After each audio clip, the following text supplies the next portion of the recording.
should be some goal. Decides to give it to Draw. 45. He had the fist up before it even made the goal out. You're home alone at the moment, mate, because your beautiful wife, Kim, and your little daughter are up in Queensland. So you've got the house to yourself. How are you going on your own? Yeah, it was obviously something that was in the works for a bit. So I was able to get my head around it, you know, probably the back half of last year, knowing that I was pretty much going to be here kind of by myself. But thankfully, Kim's twin sister, so my sister-in-law Jess, she chose to, you know, stay in Melbourne and live with me and really help me out and support me. So for that, I'll forever be grateful. She's been a huge support. Pendlebury, well done to Tarlaw. Tarlaw bursts his way through and then kicks a beauty. I heard you once tell the story that your mum wouldn't drive the car midweek, so you had enough petrol to drive you to a game on the weekends. Yeah, plenty of times.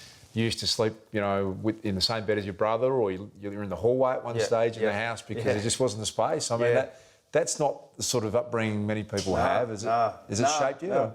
Well and truly, mate.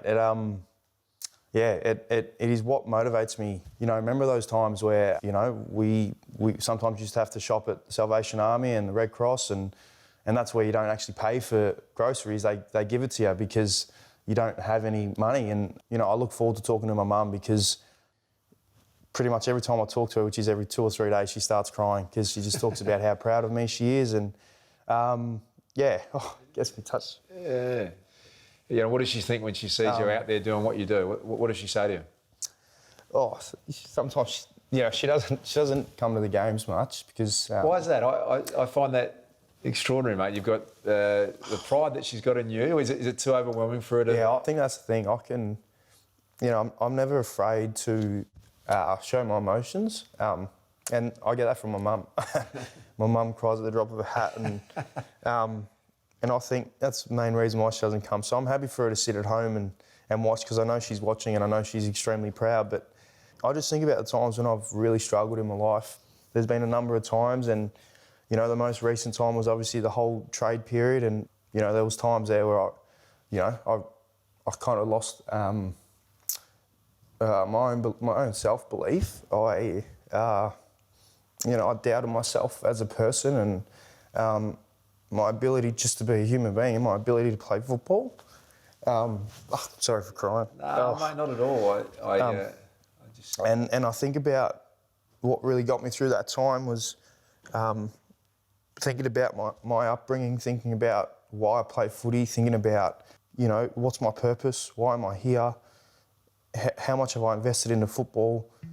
It's given me so much, football. It's given me everything that I have now. I would never have had anything like this. It's given me a great family. I met my beautiful partner through playing football, my daughter, all my best friends. Yeah, I think they really helped me through that period where I was really struggling. And yeah, I didn't want to get upset, but it's really hard because that's what But I do. think it's great, Adam, that you are so open as you are, and you know, people watch footy players and they think he's this, you know, tough, resilient, you know, alpha male. You know, he's earning great money, he's playing the MCG, but when you get traded from a club and it's public and that sense of rejection, everyone's felt that before, but I suppose you allow other people to understand that's tough. And I think, for me, I just think it's an incredible example that you set for others to be able to show your emotions. I grew up in an era where males just didn't show their emotions, and for you to be so comfortable with, to me, is as strong as you can be. Well, for me, it's easy because it's just me being me. I'm as authentic as I am right now, and whenever I think about, you know, stuff that's really affected me, I get extremely emotional because it's just the way it is. And, you know, I think about that period. I think about that time where was probably the most recent time where I faced a lot of adversity, which was obviously going through that trade period, and then the prospect of playing for a new footy club where I was so comfortable at playing for Collingwood really, really scared me, and it was very daunting for me because, one, my partner and Georgie were leaving to go to Queensland, so I was by myself. I get very anxious and I guess scared to meet new people because it is scary. It's daunting coming to a new footy club, and you know,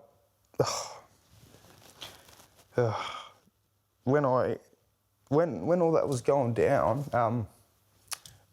you know, my mum, my partner Kim, my daughter, who's my whole world, my sister-in-law Jess, all my close friends who I don't need to name, they were all there for me during that time, and that's all I cared about. It's all I cared about. And I remember the first couple of weeks I was there, I was still so lost. I just didn't know what I was doing. I don't know, I just felt so out of place. And then my new best friend, who's just, I'm so forever grateful for, Josh Dunkley, who really took me under his wing, and he just made me feel a part of it from the get-go. And he'll never fully understand how thankful I am and how grateful I am for him being able to do that, considering his own challenges that he had during that period. So naming those people, I tell them every day how thankful I am and how grateful I am for just being there for me and supporting me.